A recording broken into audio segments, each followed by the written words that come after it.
السلام علیکم ورحمۃ اللہ وبرکاتہ۔ کیسے ہیں آپ سب؟ میں امید کرتی ہوں آپ سب ایمان اور تقوی کی بہترین حالت میں ہوں گے انشاءاللہ تعالی۔ ایک سوال تھا، ایک آدمی کا جسم کسی حادثے میں بری طرح متاثر ہوا ہے اور اس کے جسم سے خون بہتا، اگر وہ اسی حالت میں فوت ہو جائے تو کیا اسے غسل دینا ضروری ہے یا صرف تیمم ہی کروا دیا جائے؟ اور اگر جسم ٹکڑے ٹکڑے ہو گیا ہو تو پھر غسل کی کیا صورت ہوگی؟ تو دیکھیں، مسلمان میت کا یہ کرام ہے کہ اسے غسل دے کر کفن پہنایا جائے۔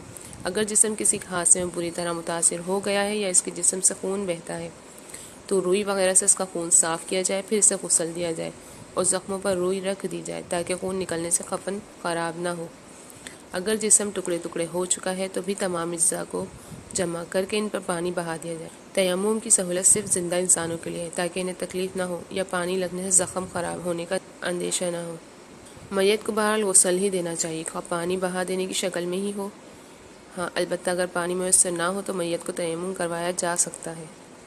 ایک اور سوال، جب آدمی کو قبر میں دفن کر دیا جاتا ہے تو کیا قبر کی زیارت کرنے والوں کو پہچان لیتا ہے کہ فلاں شخص میری قبر پر کھڑا دعا کر رہا ہے؟ تو دیکھیں، مرنے کے بعد قبر میں دفن ہونے سے لے کر قیامت کے دن دوبارہ زندہ ہو کر اٹھنے تک عالم برزخ ہے۔ اس کے متعلق اپنی طرف سے کوئی بات کہنا انتہائی خطرناک اقدام ہے۔ عالم برزخ کے متعلق جو کچھ کتاب و سنت میں ہے اسی پر اکتفا کیا جائے اور اس پر ایمان لایا جائے۔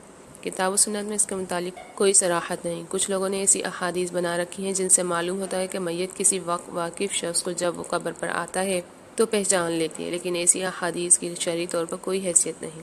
قرآن حدیث سے تو معلوم ہوتا ہے کہ میت کو کوئی احساس نہیں ہوتا اور نہ ہی اس کی روح قبر میں موجود ہوتی ہے۔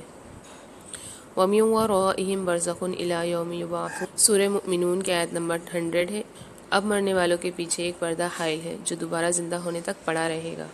تو اس کا مطلب یہ ہے کہ فوت ہونے والوں اور اہل دنیا کے درمیان ایک مضبوط آڑ اور پردہ حائل ہے جو قیامت کے دن تک قائم رہے گا۔ اگر مرنے والا مرنے کے بعد بھی قبر پر آنے والوں کو دیکھتا ہے اور انہیں پہچانتا ہے یا ان کی آمد محسوس کرتا ہے اور ان کی آواز سنتا ہے تو پھر اس کا تعلق دنیا سے ختم نہیں ہوا اور نہ ہی اس کی اور دنیا کے درمیان کوئی پردہ حائل ہوا ہے۔ یہ تو قرآن پاک کی بیان کردہ حقیقت کی صریح خلاف ہے۔ اس کے علاوہ قرآن پاک میں ہے وَمَا أَنْتَ بِمُسْمِعٍ مَّن فِي الْقُبُورِ، سورہ فاطر کی آیت ہے، آپ ان اہل قبور کو اپنی آواز نہیں سنا سکتے۔ ان دلائل کے بعد یہ عقیدہ رکھنا کہ جب بھی کوئی قبر پر آتا ہے تو میت اسے پہچان لیتی ہے اور اسے اس کی موجودگی کا احساس ہوتا ہے، بالکل غلط اور کتاب و سنت کے خلاف ہے۔ وآخر دعوانا الحمد للہ رب العالمین۔ السلام علیکم ورحمۃ اللہ وبرکاتہ۔